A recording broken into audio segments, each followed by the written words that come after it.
ሰው አላወቀላቸውም። አሁን በዚች በእህታችን ጉዳይ እንግዲህ ቢያንስ ብዙ ሰው እንዲነቃ ይሆናል ማለት ነው። ብር እየጠየቁ እስከ 100 እስከ 80 ሺህ የሚጠይቁ ሰዎች እንግዲህ ከዚህ ስህተታቸው እንዲማሩ ዘላለምም የመጨረሻ እንትኑን ተናግሯል። ያው እንግዲህ አብዛኛው ሰው ታውቃላችሁ፣ በዚህ በተለይ በእነሱ በሚሰሩት ስራ ጣልቃ እየገቡ የሆነ በቃ የእነሱን እንትን ለማለት ስማቸውን ለማጥፋት ይሆን ምን ይሆን አላውቅም። ግን እነሱ ሰው ቢጥላቸው ራሱ ፈጣሪ የወደዳቸው እግዚአብሔር ከፍ ያደረገውን ማንም ሰው ዝቅ ሊያደርገው አይችልም። መልካም ለሚሰሩ ወንድሞቻችን ደግሞ እነሱ ከዚህ በላይ ገና ገና ብዙ ታሪክ ይሰራሉ። ያው እኛ ደግሞ ዝም ብለን አንዳንድ ጊዜ የምናየውን ነገር ያው ግራ ነው የሚያጋባችሁ አንዳንዴ የእውነት እንደኔ ከሆናችሁ ማለት ነው። በተለይ በሰው እንትን በሰው ንብረት ላይ ጠለቅ ብሎ የሚገብቱ እንደዚህ ህይወቱን ድፍረቱ ራሱ በጣም የደፋር ደፋር ነው የመጨረሻ። የእውነት እንዴትስ እኔ እንጃ እንዴት ሊያስችል እንዴት አስቦት ነው? አሁን እነ ዘላለም እና ልዑል እስካሁን ድረስ በእነሱ እንትን ሊሰሩ ይችላሉ፣ ግን ብር እስከ መጠየቅ ድረስ የሚያስሄድ ነገር ያለ አይመስለኝም።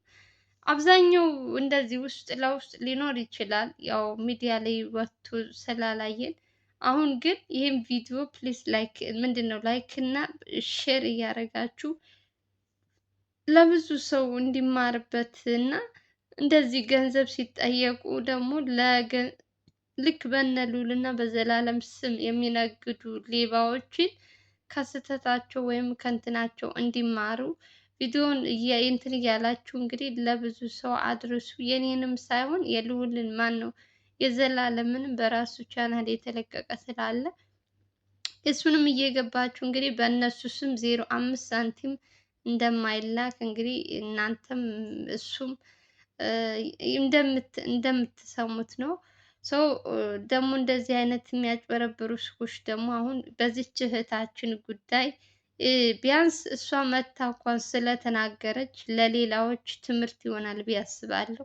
አብዛኛው ብር በውስጥ ተጠይቀው ዝም ብለው ሳይናገሩ የሚሰጡ ሊኖሩም ስለሚችሉ ማለት ነው። እና አሁን ይቺ ልጅ መታ ስለተናገረች እንደውም ጥሩ ነገር ነው ያደረገችው። በዚህ ካልተማረ እንግዲህ በቀጣይ ደግሞ ምን እንደሚፈጠር እናያለን። ዘላለም እና ልዑል ሲጀመር ለገንዘብ ወይም ለእንትን ብለው እንደማይሰሩ ታውቃላችሁ። ከ10 ሚሊየን እስከ ስንት እየቀረበላቸው እንኳን ወይ ፍንክች የማይሉ ጀግናዎች እነሱ ለህዝብ የቆሙ ጀግና እንጂ ለጥቃቅን አነስተኛ ሊሰበስቡ አይደለም። እዚህ ጋር ለህዝብ ነው የቆሙት። ከተበዳይ ጎን የሚቆሙ ጀግኖቻችን ናቸው። በመስፍን ዙሪያ እንግዲህ መስፍን ደግሞ ማን ነበር ስሙ? ባለፈው ከመስፍን ጋር የሚሰሩት እንግዲህ እነሱ በጣም ብዙ ብር እያቀረቡላቸው ነበር እንትን መባያ፣ ግን እነሱ ግን ምንም ነገር እንትን ሳይላቸው ብርን ሳይሆን የሰው ህይወት እናተርፋለን እያሉ እስካሁን ድረስ እንደምታያቸው ናቸው። ግን ደግሞ በጣም የሚያሳፍረው ነገር በእነሱ ስም የሚነግዱ ማፈሪያዎች የእውነት ማፈር አለባቸው። እነሱ አንዳንድ ጊዜ ሰው ያላረሰውን ሰው ያልደከመበትን ሲበላ ህሊና ያለው ሰው አይመስለኝም። ነገ ጠዋት በእኔ ላይ ምን ይደርሳል ብሎ አያስብም። የአሁኑም ብቻ ነው የሚያየው ሰው። እግዚአብሔር ነው እላችሁ።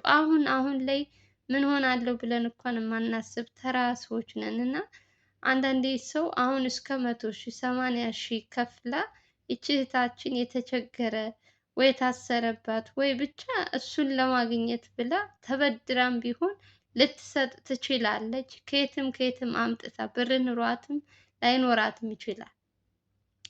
ግን ይሄ ሰው ጠያቂ የተባለው ሰውዬ እንግዲህ በነ ዘላለም እና ልዑል ስም የሚነግደው ሌባ ማለት ነው። የዚህ ሰውዬ መጨረሻውን ተመልከቱልኝ። ቅሌትና ውርዴት ነው። እንደው አንዳንድ ጊዜ ሰው ከወንጀል አመልጣለሁ ብለሽ በምንም ነገር ልታመልጫችሁ። ምክንያቱም አንደኛ የስልክ ጥሪሽ አለ፣ ሁለተኛ ደግሞ በእንትንሽ እንኳን የተላለፈበት በምንም ከምንም ሊያመልጥ አይችልም። በጣም እኔ እንጃ ወራዳዎች ናቸው የመጨረሻ። እንዴት ነው የሰው ልጅ ያለ ራሱ ገንዘብ የሰውን ገንዘብ እንደዚህ አደርጋለሁ እያለ ወስዶ ነገ ጠዋት እኔ እያዛለሁ ብሎ እኮ ምንም አያስብም። ምን አይነት ህብረተሰብ! እኔ ሁሉንም ሳይሆን እንደው አንዳንዱ ሰው ዝም ብላችሁ ካያችሁት የእውነት ነገ ጠዋት እኔ ላይ ምን ይደርሳል ወይም እኔ እያዛለሁ ብሎ የሚያስብ ሰው የለም። የሚያስበው ምንድነው? አሁን ላይ የተከፈለውን ብር ስንት ብር ቢልክልኝ ምን አደርገዋለሁ የሚለው ነው። ግን ያ ብር የሰው ብር ደግሞ እንደምታዩት የሰው ነው። ይዞሽ ሁሉ ሊጠፋ ይችላል። እንደው ምንም ቢሆን የደከምሽበት የለፋሽበት የላብሽ በትንሽም ብትሆን እሱ ይሻላል እንጂ ከዛ ውጭ ይሄ የሰው እንትን የሚመኝ ሰው መጨረሻውን እንግዲህ እያየን ነው። ሰው ነገሩ ብትነግሪው ከስህተቱም ከምንም የሚማር ሰው አይደለም። እንግዲህ ትመክሪያለሽ እምቢ ካለ ምንድነው መከራ እየመከረው ነው። ምንም ማድረግ አይቻልም። ግን ልቦና ይስጠን ለሁላችንም። በተለይ በሰው ሀቅ በሰው እንትን የምናጭበረብር ሰዎች በየቶክቶኩ እነ ልዑል ደግሞ እንግዲህ ዘላለም ተናግሯል። ምንም አይነት የቶክቶክ እንትን የላቸውም። ዩቱብ እና ዩቱብ ብቻ ነው የሚያስተላልፉ። እነሱ ግን እዚህ የዩቱብ ላይ መጥተው ቆርጠው ወስደው የእነሱን ቪዲዮ በየቶክቶኩ የመለመኛ እንትን አድርገዋቸዋል። እና ምን አይነት ህሊና እንዳላቸው አላቅም። አንዱ እንግዲህ ተይዟል። 80 ሺህ ብር ከእህታችን የተቀበለው ሰውዬ በመጨረሻም ልዑል እንግዲህ ከተቀጣጠሩበት ከዛኛው ልጅ ተቀጣጥሮ የነበረበት ቦታ ላይ እንግዲህ እጅ ከፍንጅ ይዞታል ማለት ነው። ሌሎችም እንደዚህ ልክ እንደዚህ አይነት እንደዚህ እንዳሁኑ ልጅ በነ ልዑል የሚነግድ ሰው ሊኖር ይችላል። ግን ከእንደዚህ ነገር እንግዲህ አብዛኞቻችሁ እንድትቆጠቡና ለራሳችሁ ልዑልና ዘላለም እንግዲህ የራሳቸው የስልክ እንትን ሊኖራቸው ይችላል። በውስጥ ማናገር ትችላላችሁ እነሱን። አብዛኛው የውሸት የእነሱ ቁጥር ነው እያሉም እያስቀመጡ በቁጥራቸው የራሳቸው ቁጥር ሳይሆን የልዑል ወይ የዘላለም ቁጥር ሳይሆን የሌላ ሰው ቁጥር አስቀምጠው ልዑልና ዘላለም ነኝ እያሉ እንግዲህ እያጭበረበሩ ላሉት ሰዎች ይህን ቪዲዮ እንግዲህ እንትን ያላችሁ ሼር እያደረጋችሁ ለብዙዎች እንዲማሩበት እና ገንዘባቸውን ዝም ብለው ለወንበዴ እንዳይሰጡ ለወገን ደራሽ ወገን ነው በሚለው ዘላለም እንግዲህ ከአንዷን እህታችን ቢያንስ ከችግሯ እንድትወጣ ብሯን እንዲያስመልስላት እንግዲህ ቢያንስ እሱ ደርሶላታል። ሌሎችም እንዲህ ዘላለም ያልደረሰለት ወይም እንደዚህ ሰው ያላወቀላችሁ አብዛኞቻችሁ በውስጥ እያናገራችሁ ብራችሁን የምትበሉ ካላችሁ እንግዲህ ይህን ቪዲዮ ካያችሁ መማር ካለባችሁ ትማራላችሁ። 05 ሳንቲም ዘላለምም ሆነ ልዑልም አይጠይቁም። በእነሱ ስም የሚነግዱ ሌባዎች እንግዲህ እንደውም ጎበዝ ከሆናችሁ ስልካቸውን ተቀብላችሁ እከፍላለሁ፣ እሺ እስማማለሁ ብላችሁ ለነ ልዑል ደውላችሁ ማሳዝ ትችላላችሁ ማለት ነው። እጅ ከፍንጅ እንዲያዙ እንደውም ይሄ ራሱ ትልቅ ወንጀል ስለሆነ ተስማምታችሁ እነሱን ማሳዝ ትችላላችሁ፣ እናንተ ከተስማማችሁ ማለት ነው። እንደዚህ አይነት ሌባውን ሰው የእጁ ማግኘት አለበት።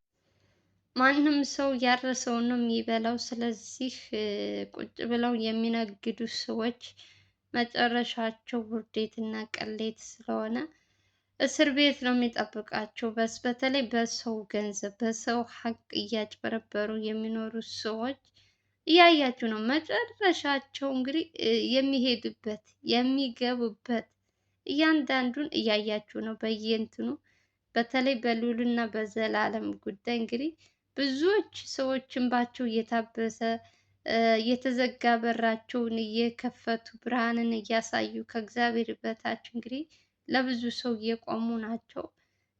ደግሞ እንደዚህ ደግሞ በመጥፎ ነገር ደግሞ ስማቸውን ለማጥፋት እንደዚህ የሚሰሩ ሰዎች እነሱን ደግሞ ተባብራችሁ እንትን ብላችሁ ለልዑል ወይም ለዘላለም ደውላችሁ እንግዲህ እነዚህ ሰዎችን ማሳስ ትችላላችሁ። ከእናንተ በውስጥ ብር የሚጠይቁ ሰዎችን ማለት ነው። እንደዚህ አይነት ሰው ለምንም አይጠቅምም፣ ለሀገርም ለምንም ለምንም አይሆንም። እውነት ከነሱ ምንም ነገር መማር አይችልም። ሰው ስንት ነገር እንትን ያለበት አለ። እንደው የኛ ሰው እንደው ልቦና ይስጠን። እንደው እግዚአብሔርን ሰው በስንቱ ይደርቃል። አቤቱ ጌታ ሆይ ስንቱን አየ ነው። እኛማ የማንሰማው የማናየው ጉድ የለም። እንግዲህ ፈርዶብናል። እናያለን፣ እንፈርዳለን። ልቦና ይስጠን። የእውነት ለሁላችንም እግዚአብሔር ልቦና ይስጠን። በሰው ላይ የምትቀልዱ ሰዎች መጨረሻችሁ ምን እንደሚሆን እያያችሁ ነው።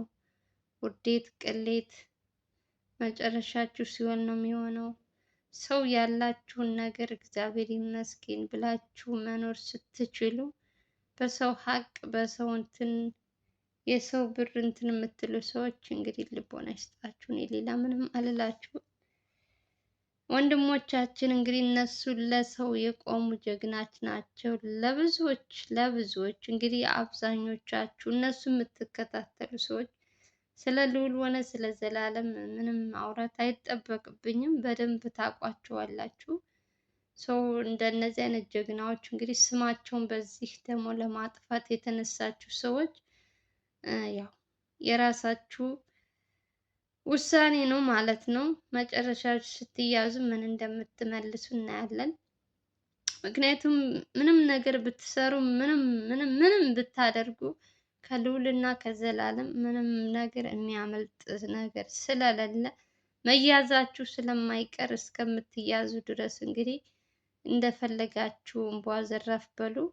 መጨረሻችሁ ስትያዙ እንግዲህ ምን እንደምትሉ አላቅም። ብቻ ለሁላችንም ልቦና ይስጠን። በተለይ በእንደዚህ በማጭበርበር በሰው ንብረት ላይ የምትቀልዱ በሰው ህይወት ነገ ጠዋት እኔ ምን ይደርስብኛል ብላችሁ የማታስቡ ሰዎች እንግዲህ ለእናንተ እኔ መልእክቴ እግዚአብሔር ልቦና ይስጣችሁ። ወደ ሰውኛ ተመለሱ እና እንደ ሰው አስቡ። ለሰው ልጅ የሰው ቁስል ይግባችሁ፣ ህመሙ ይግባችሁ። ሰው በራሱ ቤት ካልገባበት የሰው ህመም አይገባውም። ለማንኛውም የዛሬው ቪዲዮ እንግዲህ ይሄን ይመስል ነበረ ውዶቼ። ቪዲዮውን ሼር እያደረጋችሁ ቪዲዮ ስገቡ ሁላችሁም በላይክ ጀምሩ።